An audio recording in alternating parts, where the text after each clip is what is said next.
নমস্কাৰ জিকে হাবাই কাবেৰীলৈ সকলোকে স্বাগতম মই কাবেৰী হাজৰিকা আজিৰ এই ভিডিঅ'টোত মই অসমৰ ইতিহাস সম্পৰ্কে বিশেষকৈ তুংখুঙীয়া সাম্ৰাজ্যৰ বিষয়ে কিছুমান অতি গুৰুত্বপূৰ্ণ বিষয়বস্তু আৰু প্ৰশ্ন আলোচনা কৰিম আশা কৰোঁ আপোনালোকে মোৰ ভিডিঅ'টো চাই ভাল পাব আৰু যদি মোৰ ভিডিঅ'বোৰ চাই আপোনালোকে ভাল পায় প্লিজ মোৰ ভিডিঅ'বোৰ লাইক কৰিব আৰু মোৰ চেনেলটো ছাবস্ক্ৰাইব কৰিবলৈ নাপাহৰিব আহক আমি প্ৰশ্নসমূহ আলোচনা কৰোঁ question number 1 তুংখুঙীয়া Buranji was written by which of the following?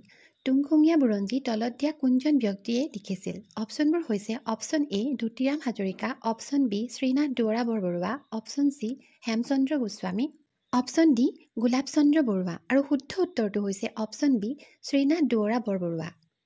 তুংখুঙীয়া Buranji was written by Srinath Duara Borbarua in 1804 to 1806 AD. It was mainly about the reign of Tungkhungya Ahom kings Rajeshwar Singha to Kamaleshwar Singha 1751 to 1806. তুংখুঙীয়া বুৰঞ্জী শ্ৰীনাথ দুৱৰা বৰবৰুৱা দেৱে 1804 পৰা 1806 চনৰ ভিতৰত লিখিছিল আৰু এই বুৰঞ্জী বিশেষকৈ তুংখুঙীয়া আহোম ৰজা ৰাজেশ্বৰ সিংহৰ সময়ৰ পৰা কমলেশ্বৰ সিংহৰ যিটো সময়ছোৱা 1751 পৰা 1806 চন এই সময়ছোৱাৰ ভিতৰত কাহিনী লিখা হৈছে। Next question Which of the following Ahom kings was the founder of the Tungkhungya dynasty? তলত দিয়া কোনজন আহোমৰ সম্ৰাট আহোমৰ ৰজা তুংখুঙীয়া সাম্ৰাজ্যৰ প্ৰতিষ্ঠাপক? অপশ্যনবোৰ হৈছে option A Rajeswar Singha, option B Gadadhar Singha, option C Kamaleswar Singha, option D Rudra Singha আৰু শুদ্ধ উত্তৰটো হৈছে option B Gadadhar Singha. Gadadhar Singha was the founder of the Tungkhungya dynasty.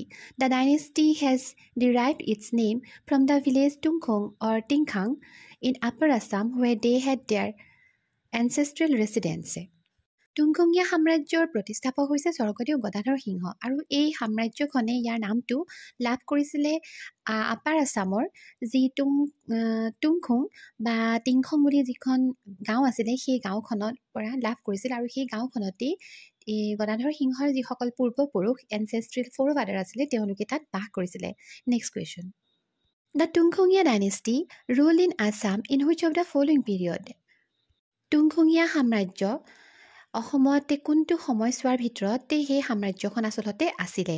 অপশ্যনবোৰ হৈছে option A 1681 to 1826, option B 1751 to 1806, option C 1826 to 1947, option D 1826 to 1890 আৰু শুদ্ধ উত্তৰটো হৈছে option A 1681 to 1826. Kings of the Tungkhungya dynasty ruled in Assam for 145 years. That is 1681 to 1826 AD. They ruled till the termination of the Ahom rule in 1826. এই তুংখুঙীয়া সাম্ৰাজ্যই অসমত 145 বছৰ ৰাজত্ব কৰিছিলে। তেওঁলোকৰ সময়ছোৱা হৈছিলে 145 বছৰ অৰ্থাৎ 1681 চনৰ পৰা 1826 চনলৈকে আৰু এই তুংখুঙীয়া সাম্ৰাজ্যৰ পতন হৈছিলে যেতিয়া 1826 চনত ব্ৰিটিছৰ লগত যিটো ইয়াণ্ডাবু সন্ধি কৰা হৈছিলে। Next question The Ahom King Gadadhar Singha ruled for how many years? আহোমৰ স্বৰ্গদেউ গদাধৰ সিংহই কিমান বছৰ ৰাজত্ব কৰিছিল? Option A 15 years, option B 18 years, option C 20 years, option D 21 years আৰু শুদ্ধ উত্তৰটো হৈছে অপশ্যন এ 15 years.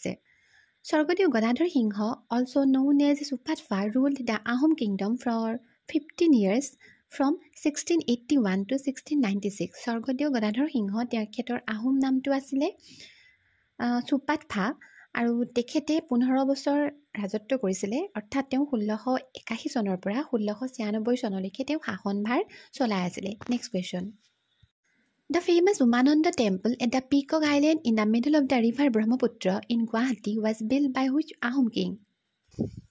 গুৱাহাটীৰ ব্ৰহ্মপুত্ৰ নদীৰ মাজত থকা যিটো পিকক আইলেণ্ড তাত যিটো উমানন্দ টেম্পল আছে প্ৰসিদ্ধ উমানন্দ মন্দিৰ আছে সেই মন্দিৰটো তলত দিয়া কোনজন আহোম ৰজাই নিৰ্মাণ কৰিছিলে? অপশ্যনবোৰ হৈছে option E Rudra Singha, option B Gadadhar Singha, option C Rajeswar Singha, option D queen Ambika আৰু শুদ্ধ উত্তৰটো হৈছে অপশ্যন বি গদাধৰ সিংহ।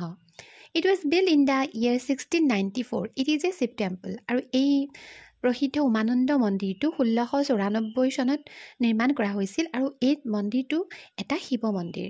ইয়াত মহাদেৱৰ আৰাধনা কৰা হয়। Next question the famous Dhodar Ali was constructed during the reign of প্ৰসিদ্ধ যিটো ধোদৰ আলি সেইটো তলতীয়া কোনজন ৰজাৰ ৰাজত্বকালত নিৰ্মাণ কৰা হৈছিলে অপশ্যনবোৰ হৈছে option A Rudrasingha option B Gadadhar Singha option C Pramatta Singha option D Siva Singha আৰু শুদ্ধ উত্তৰটো হৈছে option B Gadadhar Singha the Ahom king Gadadhar Singha constructed the Dhodar Ali around 1687 by some lazy people who neglected royal responsibilities.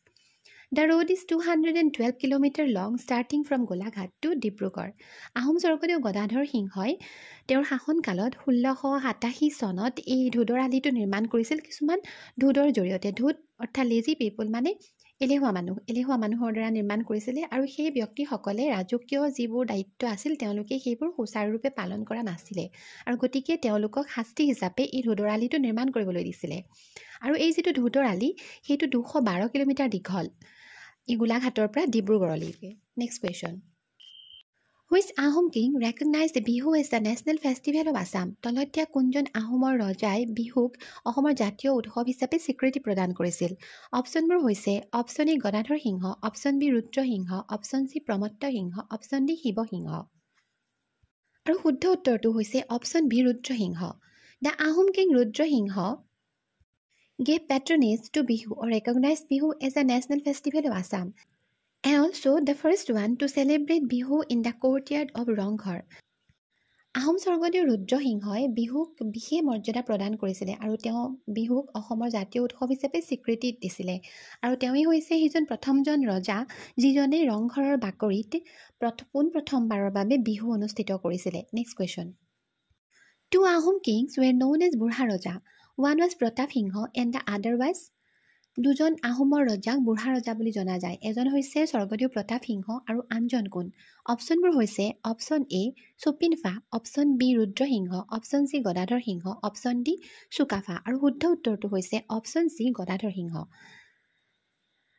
Ahom Swargadeo Pramatta সিংহৰ বাহিৰেও স্বৰ্গদেউ গদাধৰ সিংহ বুঢ়া ৰজা বুলি জনা যায় next question Who of the following Ahom kings was known as Laikor before ascending the Ahom throne? তলতীয়া কোনজন আহোমৰ ৰজাক সিংহাসন আৰোহণ কৰাৰ আগৰ অৱস্থাত অৰ্থাৎ ডেকা কালত লাইকোঁৱৰ বুলি জনা যায় অপশ্যনবোৰ হৈছে option A Rudrasingha option B Shivasingha option C Gadadhar Singha option D Pramatta Singha আৰু শুদ্ধ উত্তৰটো হৈছে option A Rudrasingha Swargadeo Rudrasingha was the son of Swargadeo Gadadhar Singha The Ahom name of Rudrasingha was Sukhrungpha Swargadeo Rudrasingha হৈছে স্বৰ্গদেউ গদাধৰ সিংহৰ পুত্ৰ আৰু ৰুদ্ৰসিংহৰ যিটো আহোম নাম আছিলে সেইটো হৈছিলে Sukhrungpha next question Which of the following Ahom kings initiated a land measurement scheme for the first time? তলত দিয়া কোনজন আহোমৰ ৰজাই প্ৰথমবাৰৰ বাবে ভূমি জোখা মাপন আঁচনি আৰম্ভ কৰিছিল অৰ্থাৎ ভূমি